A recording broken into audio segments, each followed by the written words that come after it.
Tonight, the seismic shift in Canada's political landscape, leading to a shakeup in strategy.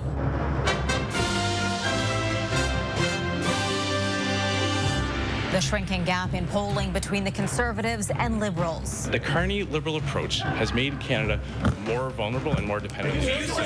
The party pivot and how MPs plan to pitch their message to voters. The driving force behind a Canadian campaign to encourage spending closer to home. We're trying to provide all Canadians a choice, and that choice is to choose Canadian at this time. Why Nigeria wasn't playing games, condemning Canada over athlete interference. Canada, they can go to hell. Also tense talks on the sidelines of a security conference with competing visions for peace in Ukraine. Plus, love and inflation is in the air. Going in now to get some flowers, probably a dozen roses is over $100. The rising cost of romance for a bittersweet Valentine's Day. Well, I'll make sure I write a little note, love note to my husband for him to find when he gets home from work.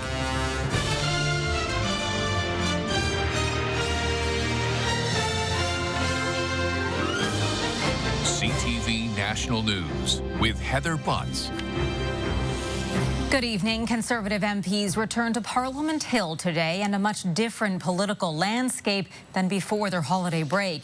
Pierre Poilievre and his caucus gathered to strategize and to refine their pitch to Canadian voters as poll numbers show a shrinking lead. CTV's Jeremy Sharon has the latest from Ottawa.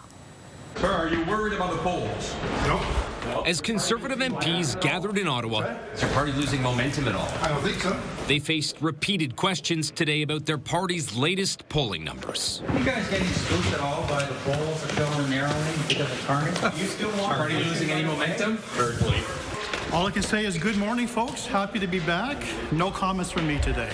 Several public opinion polls have indicated the Liberals are closing the gap with the Conservatives. The latest Nanos research survey released this week shows what was a 27-point advantage for the Conservatives just over a month ago has shrunk to just an 8-point lead. Trump wants our jobs. We're going to take other countries' jobs. And Mark Carney is just the man to help him. The Conservatives are also taking new aim at Mark Carney, who is the perceived front-runner in the Liberal leadership race, by targeting him in a new attack ad today. In response, Carney's campaign said Pierre Poilievre continues to pull from Donald Trump's playbook with empty and misleading slogans. The Carney Liberal approach has made Canada more vulnerable and more dependent. This is not axing the carbon tax. There is only one party that will do that. This is a new and bigger carbon tax. We've heard lies from the Liberals about what they're going to do with the carbon tax, and Carbon Tax Carney committing to bring in a shadow carbon tax on Canadians. A carbon tax election still the focus for Conservatives, as signs point to that election coming sooner than later. An internal NDP memo obtained by CTV News this week urged candidates to be ready for a campaign as early as March 10th, the day after the Liberals pick their next leader. Our understanding is Mark Carney is going to call an early election, so we're preparing for that. Now, Conservative leader Pierre Poilievre will speak to a crowd of supporters tomorrow at what's being called a Canada First rally here in Ottawa, expected to be a rebrand for the Conservative campaign. Heather? Jeremy Sharon in Ottawa. Donald Trump has announced a date for tariffs on imported cars. Maybe around April 2nd. I would have done them on April 1st. Believe it or not, I'm a little superstitious. No, literally, we had it planned for April 1st. I said, let's make it April 2nd. You know how much money that costs? That costs a lot of money just that one day, but we're going to do it on April 2nd, I think. Is that right? That's right. It's not entirely clear how this will impact Canada, but on Monday, Trump told Fox News that Canada, quote, stole the automobile industry from the U.S. Those Trump tariffs are ramping up a patriotic push urging consumers to buy closer to home. And now a Canadian barbecue brand is trying to add fuel to that fire. CTV's John Vanavelli-Rao has the story. On Napoleon's barbecue assembly line, we watched as workers put together premium grills destined for countries around the globe. A company where Canadian workers produce about 350 barbecues a day. I love our barbecues. I own one, and I use it every single day. I love it. Based in Barrie, Napoleon also makes fireplaces along with furnaces and air conditioning. A family family business now trying to figure out how to weather a potential trade war, with about 30% of their sales in the U.S. We're completely focused on keeping everybody employed. I think that's always a major concern when there's talks around economic instability. The company's been working with its partners, coming up with a plan to keep price hikes to less than 10% for American consumers if a 25% tariff is imposed. Still could keep us remaining competitive, but obviously that puts us a leg down against some of our competitors. So the company hoping to benefit from a surge in interest in buying Canadian, publishing this open letter in a major newspaper on Saturday, urging everyone to support all Canadian businesses. We're trying to provide all Canadians a choice, and that choice is to choose Canadian at this time. Started nearly 50 years ago, Napoleon was founded by German immigrants Wolfgang and Ingrid Schroeder, who initially made steel railings, then wood stoves built in a garage. And built a couple stoves for his neighbors in the first year. Then it went to 50 stoves, and then it went to 100 stoves the years after. The company now employs more than 1,000 Canadians. These are just some of the fireplaces Napoleon builds. This year, they'll make 70,000 right here in Ontario. And what do the workers think of that open letter? I think it's great. I think it's awesome. I think everybody should be on board with buying Canadian. A patriotic message from a proudly Canadian company. John Benavali-Rao, CTV News, Barrie, Ontario. Canada's national symbol is getting a boost in popularity. In fact, ahead of Flag Day, the maple leaf is flying off shelves as Canadians wrap themselves in patriotism. CTV's Sarah Plowman reports. Canadians have carried the maple leaf for decades. A source of pride for many, especially now. I don't want stripes and stars on my flag. Joan O'Malley stitched the first original Canadian flag, now a beacon above Parliament Hill, first hoisted on Flag Day 60 years ago tomorrow. I'm so fortunate and, to be a Canadian and to have been at the birth of our flag. A symbol of sovereignty that at flag stores across Canada is flying off shelves. Our volumes are double what they would normally be at this time of year. They're coming in and saying, I need to show my pride. I need to fly the flag. A rallied response to threats by U.S. President Donald Trump as Canada's 5 living former prime ministers call on Canadians to show the flag as never before. I mean, it matters what Canada does. People are watching Canada right now and some of the pressures that we're under. The flag has held different meanings at different times. In a sense, it's like a living document. It's a living symbol. It was adopted as a symbol by the trucker convoy. That upset Janet Still, who lives in Ottawa. This place was blasting horns and smelling of diesel fuels, and lots of trucks were flying by with Canadian flags. It made me very sad. And so I'm really glad that now we'll be able to feel pride in our flag again. Pride Canadians plan to display at home with a message for the White House. I am so Canadian. I'm so proud to be Canadian, and we are not going to join the U.S. One flag store I spoke with says they sold hundreds of Canadian flags this week, and they still have plenty more because they say they prepare for Canada Day at this time of year. Heather. All right, thanks, Sarah. One day after Canada appointed a fentanyl czar, U.S. Customs revealed it seized more than a pound of fentanyl from a package originating in Canada. U.S. officials said this week the package was recovered in Seattle during a targeted enforcement operation at a shipping facility. Canada appointed a fentanyl czar in response to Donald Trump's concerns around opioid smuggling. How we handle our border and what or who we allow in is under scrutiny. Nigeria is lashing out at Canada, saying members of its Invictus Games team were denied visas. CTV's Quebec Bureau Chief Geneviève Bushman has been tracking this story and joins us with the fallout. Geneviève. Well, Heather, Nigerian officials condemned Canada's decision to deny visas, some of them using very harsh words, including the National Security Advisor, who had this to say. Thank you for the courage to say that Canada denied you. They can go to hell. What prompted this is a speech from the Chief of Defense Staff, General Christopher Musa. He said he and half his delegation were denied entry to Canada to take part in Invictus Games events in British Columbia to honor war veterans. Here's what he had to say. So the competition is ongoing with half players there and half back here. You know, it's really very disappointing. Musa also referred to a visit by the Duke of Sussex to Nigeria just last year, where Prince Harry, who founded the event, promoted the Invictus Games. Canada's bid to beef up border security has been in the spotlight as of late, but what happened in this case, what may have led to visas being turned down, is not quite clear yet. Canada's High Commission in Nigeria said in an online post that it had seen media reports about this but refused to comment, citing privacy reasons. We reached out to Global Affairs and received a statement that read in part, the onus is on the applicant to show that they meet the requirements for a temporary resident visa. We encourage all applicants to apply as soon as possible to avoid potential delays. Some Nigerian officials, though, said that denying a visa to such a high-ranking military official was disrespectful to the entire country. Heather. Genevieve, thank you. Ontario's party leaders squared off today in the first of two live debates ahead of the provincial election. And while the focus was on Northern Ontario, we touched on issues that affect the whole province, including affordability.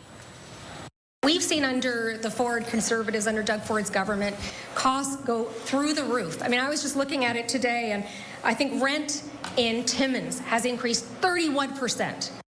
I'm the only person that's not in favor of the carbon tax. We have Bonnie Crombie as the queen of the carbon tax. We have Mary Stiles that doesn't believe in mining at all. You're making up lies again. And we all know that. You are the highest debt and the highest deficit and the largest government on record. Because of you, jobs are leaving this province.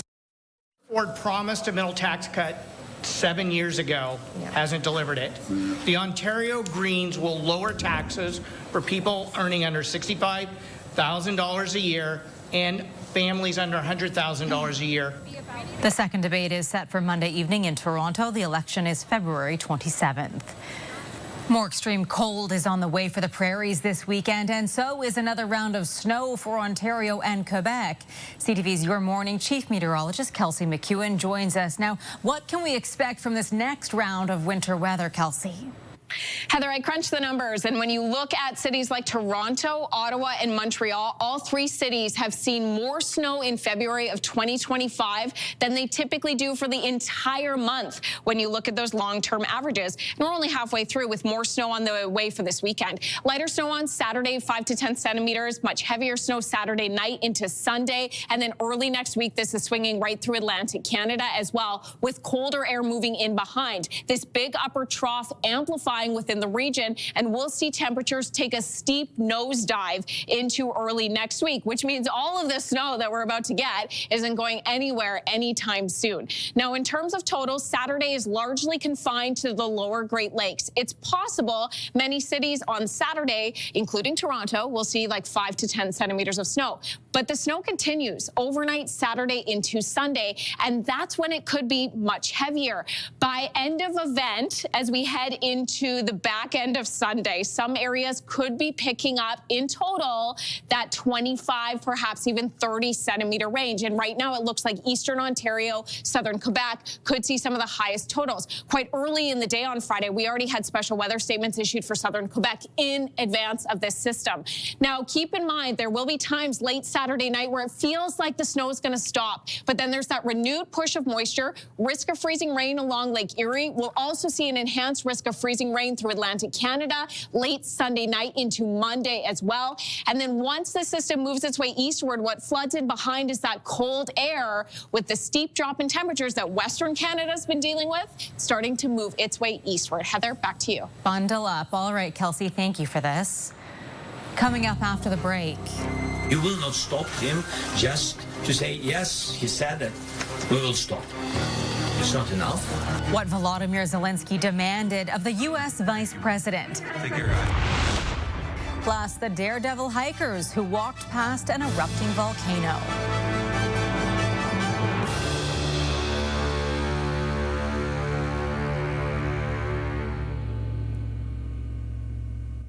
The first day of the Munich Security Conference was dominated by talks on the future of the war in Ukraine. The Trump administration, which kick-started negotiations, also in the spotlight at the conference, but not necessarily receiving the best reception. CTV's Washington Bureau Chief Joy Melvin explains.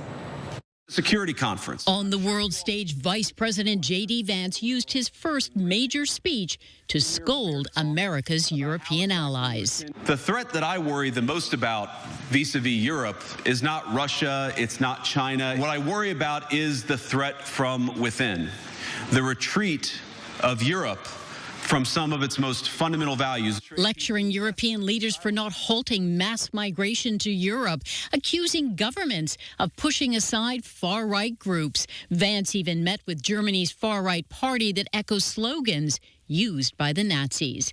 It didn't go over well. Nicht akzeptabel. Germany's defense minister calling it unacceptable, but it seemed to please Vance's boss. He made a very good speech, actually, a very brilliant speech. Europe has a big immigration problem. Just take a look at what's happened with crime. A preview, perhaps, of a new European relationship with the Trump administration as talks began to end Russia's war with Ukraine. We want the war to come to a close. We want the killing to stop, but we want to achieve a durable, lasting peace. And to prepare the plan how to stop Putin and finish the war. Ukraine's President Volodymyr Zelensky laying down his conditions, demanding security guarantees after Trump ruled out NATO membership. You will not stop him just to say, yes, he said that we will stop. It's not enough, and that's why how to stop it. Security guarantees for us. Trump's been accused of already making concessions to Moscow, but says he trusts Vladimir Putin to make a deal. Yeah, I do. I believe he wants peace. I believe that President Putin, when I spoke to him yesterday, I know him very well. It's unclear where the talks go from here, but Zelensky says he won't speak to Putin until there's a peace plan on the table. Heather? Joy Melvin for us in Washington. A drone armed with a warhead has struck the Chernobyl nuclear power station in Ukraine. The explosion was caught on camera and briefly started a fire. Ukraine blamed the attack on Russia. The Kremlin denies responsibility. The strike punched a hole in the structure, but UN monitors say the containment shell wasn't breached. 88-year-old Pope Francis has been hospitalized for bronchitis. The Vatican says the pontiff is in fair condition. His events have been canceled at least through Monday. Officials say he was diagnosed with bronchitis last week, but continued to hold daily audiences. Mount Etna is spewing ash and lava on the snowy summit in Sicily. Europe's tallest and most active volcano has been erupting since Wednesday, but is not expected to cause any disruption or damage. Still ahead tonight.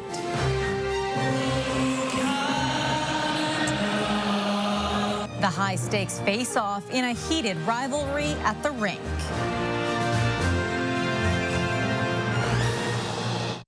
Pride in Team Canada is on full display right now at the Four Nations face-off. They've received plenty of cheers, with fans not holding back. Here's CTV's Paul Hollingsworth. Thousands of fans singing "O Canada" in unison. One night later, a nasty dose of booing for the American anthem. I didn't like it. And that's all I got. A thunderous ovation for hockey icon Mario Lemieux. And a dramatic overtime game-winning goal. Bottom line, a high-octane mix of hockey buzz is sweeping across the country. I think the players pull themselves together and they pull the country together. This fan says watching Team Canada has sparked a surge in his own sense of patriotism. Everybody knows what's going on in hockey, and it's just fun. It does bring everybody together, even newcomers to Canada. Brad Crosley coached Sidney Crosby in youth hockey. Crosby and his fellow Nova Scotian teammates Nathan McKinnon and Brad Marchand combined for 5 points in Canada's victory over Sweden. You can't feel anything but pride, not only for where they've come from and how they carry themselves, but who they're performing for. From Canada, Sidney Crosby. My heart was beaten. I was so proud of Canada. We can also expect that level of cheering to continue Saturday night in Montreal with a highly anticipated Canada-USA showdown. Sure, it's me against you, it's us against them, it's our country against yours, but it's hockey. A chance for Team Canada to write another exciting championship chapter while giving hockey fans a lot to cheer for. Paul Hollingsworth, CTV News, Halifax. Still ahead, what's putting love to the test this Valentine's?